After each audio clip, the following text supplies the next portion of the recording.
Last year, I walked away from my role in marketing. 7 years experience, 60K a year, and I just left. No real plan, just this feeling that I could make something happen and I needed to explore that. So, hi, my name's Mark. I've been a freelancer for a little bit now, and I've decided it's the right time for me to transition into being an agency owner. And I want to share that process, build the whole thing in public, and give you the behind the scenes. Because I know there'll be some of you out there like me who were in a role, currently in a role, and you just wonder, is this all there is? So if I can, I want to show you an alternative. But before we get into the agency building stuff, I want to talk to you a little bit about how I came to this decision, what made me quit my job. And I want to know whether any of it resonates with you as well. I doubt my story's unique at all. And if this can help even one person figure out what they want to do next, I think that'll be enough. I've been in the industry since about 2018. I went to uni in Brighton, studied marketing, and I was lucky enough to get a job before I even graduated. Then I moved on to a large agency in London, spent about 4 years there, a few other smaller agencies along the way. And I can't really say a bad thing about marketing. Generally, the people I've met are incredible. And that's the thing. You get to meet some incredible people that are so intelligent, so creative. And so I'd always say to anyone that marketing is a great role to be in, especially if you're unsure of what you want to do. Now, if you went and did business, you already know where you want to be. I think the advice still holds true. But the thing I realized for myself is, especially being part of a big agency, is that over time, you realize that you're just part of the machine. And some of my friends, they turn around to me and they say, but what do you mean? When I watch your story, it looks so fun. You're doing some incredible things. And yes, I got to go on some really cool dinners, really cool events. You get to go to sort of Netflix or TikTok's offices and see all the really cool stuff that they're working on. And that's amazing. And it's a really cool insight into the industry. But for me, at the end of the day, I realized that over time, it all became a little bit monotonous. And I felt like I was doing the same thing and my work wasn't really having any impact and I wasn't being challenged anymore.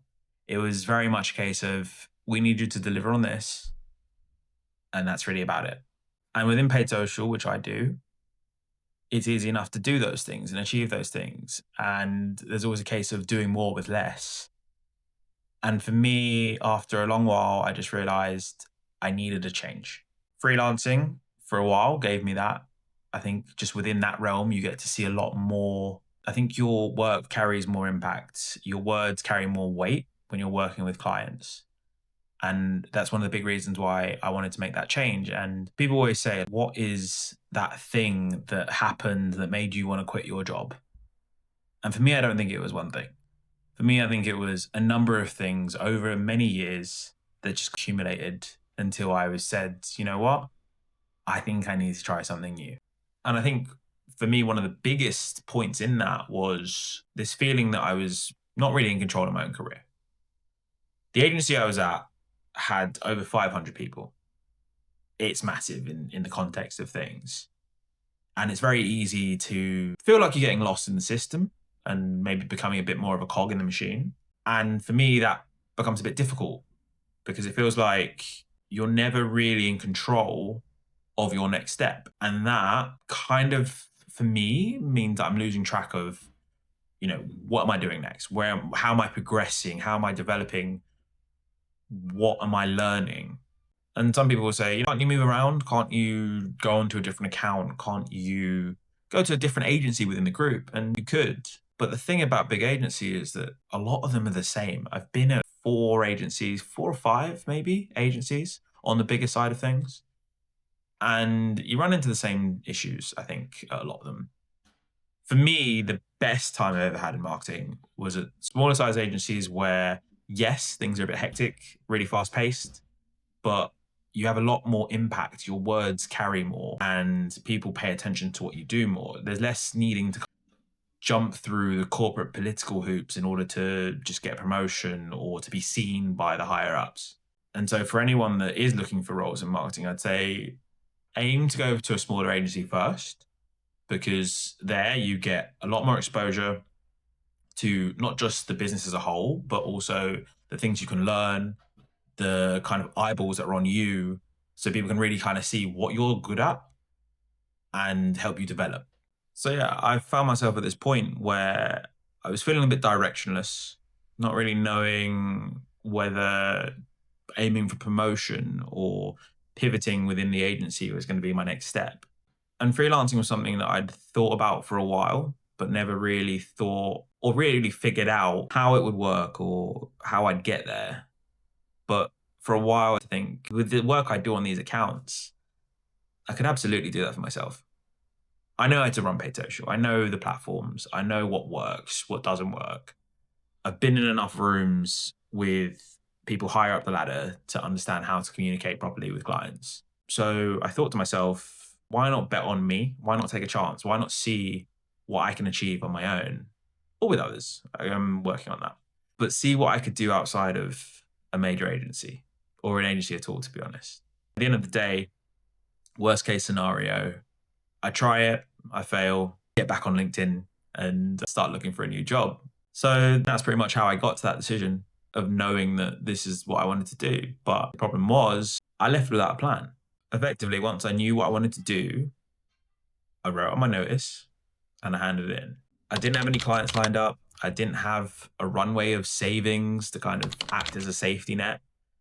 I didn't really do anything in the way that I would advise someone else to go and do it. And to be honest, I think that worked out perfectly for me. I think for me, a safety net would have been great, don't get me wrong. But I think for me, sometimes when my back's against the wall and I have no other option, it's really what kicks me into gear. It's almost like I have to prove to myself that if I'm in a do or die situation, I will do and I will make something happen and I'll make it work. But let's be real, the idea of leaving a job is always so much better than the reality of actually doing it. Because if we're honest, there are some brutal downsides that in the moment, you're not really thinking about. So let me tell you what I gained and what quitting my job cost me, because no one really shares that. And because no one really shares that, let's start with the cons. So the first thing is the lack of structure. One thing that people don't think about, and I definitely didn't think about when I quit my job, was how much structure supports everything else you do. When you're in a 9 to 5, you know exactly where you need to be in the morning and you know where you need to be at the end of the day. And you can kind of plan around it. So it's quite easy to be like, this is what we're doing then. I can fit everything else in between. Life knows the direction it's going in. When you don't have that, it's interesting because I can wake up in the morning and do absolutely nothing for 3 hours and there's no one to tell me otherwise. Now, if I do that every morning, trust me, I'm going to feel it. My bank account will feel it. But it's this weird thing where you realize, oh, right, I actually need to know what I'm doing every moment of the day. I need to plan what I'm up to. And when you historically haven't been a person that plans or isn't the most organized person, it can be a bit of a shock to the system. You need to kind of figure out how you structure your day in a way that allows you to get the most out of that day, knowing that you got to do it all again the next day. And with that lack of structure comes almost also the anxiety that weirdly comes with having all that freedom. The anxiety of not knowing where to start or what you should be doing at any of that point in the day. It can feel at times a little bit crippling. You can sit there and think, I don't know how I'm going to get to the next step. I don't know what I'm going to do next. I don't know if this is even for me. And I did reach points where I was considering quitting it and going back into full-time employment because the anxiety can catch up with you quick if you're not prepared for it. And then there's the identity wobbles. So I was at Advertising Week last week, or maybe 2 weeks by the time this comes out. And I had a pass around my neck with the name of the agency that I'm building, which is called Severa Media. And I was a bit like, this is kind of surreal because everyone I talk to will be looking at the past, looking at the business I work for and ask me questions about it. And at first I wasn't prepared to answer any of those questions. I didn't know how I was positioning myself. I think on LinkedIn, I was still calling myself a freelancer when actually it probably should have been founder. And I've changed it now, but the identity crisis is real. But to not make it all sound doom and gloom, let me talk to you a little bit about the pros and the things that I'm really enjoying about it right now. So I talked a little bit about the anxiety that comes from having pure freedom and knowing that every hour of the day is something that you need to account for. And yeah, that can make you quite anxious. But when you have a better process around what you're going to be doing, that freedom is unreal. I remember in the first 2 months of me being freelance, I got the opportunity to go and work abroad for a little while. And I just thought to myself, I don't have to ask anyone. I don't need to request time off to go and do that. I took myself to Gran Canaria for the week just to chill for a bit and experience what it would be like to just run around with me and my laptop. And I loved it. Absolutely loved it. And for the next year, I've definitely got a lot more trips planned than I would have in my 9 to 5. I think also it does wonders for your confidence. Spoken a little bit about the anxiety around it, but also when you have to back yourself and you have to shout about your accomplishments, you have to put yourself really outside of your comfort zone and meet new people, do new things, have new experiences, you open yourself up to so many more opportunities, and that just helps you grow more and more as an individual. And I think that's another big thing, the growth. In the last 2, 3 months, I've learned to do so much more than I probably would have done if I just stayed in my role. Yes, I can do paid social and I can do it quite well, but in the last 3 months, I've sat down and built a brand new website, learning how to code a little bit, heavily using ChatGPT, I won't lie, but that's something I wouldn't have done. I'm learning a new skill set, so how to be more of a salesperson, because as I say, I can do the role well. And while I think I communicate with clients quite well, selling into them is a whole different experience. So that's something I'm learning. And for me, the pros ultimately outweigh the cons in terms of going freelance and doing this. And as I say, I'm enjoying every moment of it. It's a decision that I made maybe a bit impulsively, but it's the best experience I think I've had. And it's a decision I'm never going to regret. So let's talk a little bit about those first 30 days. And I probably want to explore this more in a proper video, but just to give you the quick highlights on what those first 4 weeks were like for me. Week 1 was pure emotion and elation. I felt like I had this weight off my shoulders and I could do anything. Everything was possible. And that's incredible. Week 2, you start to try and figure out what your days are going to look like and how things are going to be structured. So at this point, I'm not really doing too much outreach. I'm still just trying to figure things out. Week 3 is when I really did start to put some things into action. Quite a lot of LinkedIn DMs at that moment in time, really trying to figure out how I go about finding clients, which again is another thing I want to talk about. And then week 4 is where I think the momentum and maybe the lack of momentum is really where I was starting to figure out whether this was going to be for me. And as I say, I'll cover that first 30 days in detail another time. But I think one of the most important things I want to talk about right now is that first client and how that came about. So, weirdly enough, it wasn't through any of the outreach I was doing. It was actually through an old contact of mine.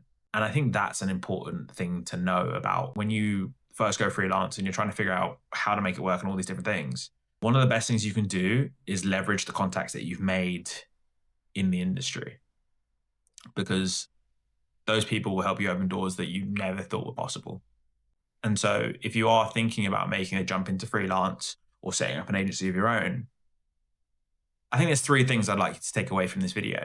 For starters, before you go ahead and quit your job, have an idea or have a plan of what you're going to do next.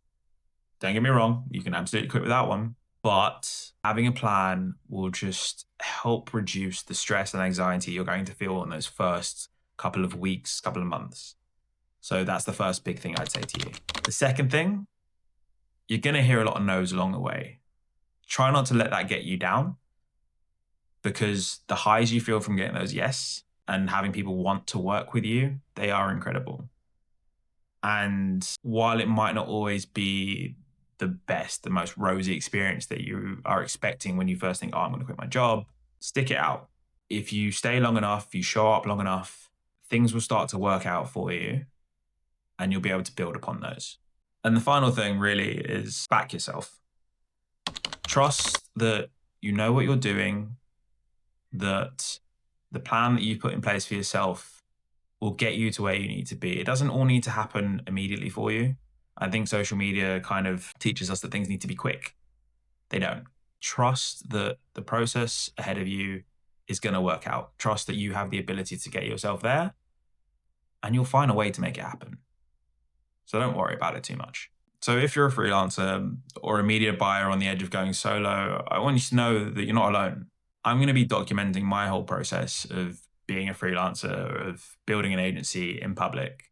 So if you have any questions about what you should be doing or what's next, or even what I'm up to, follow along. I'll give you the most real perspective of what I'm doing, the wins, the losses, and maybe it'll resonate with you. Maybe it will help you take that next step. But in the meantime, please like, follow, subscribe, and I'll catch you next time.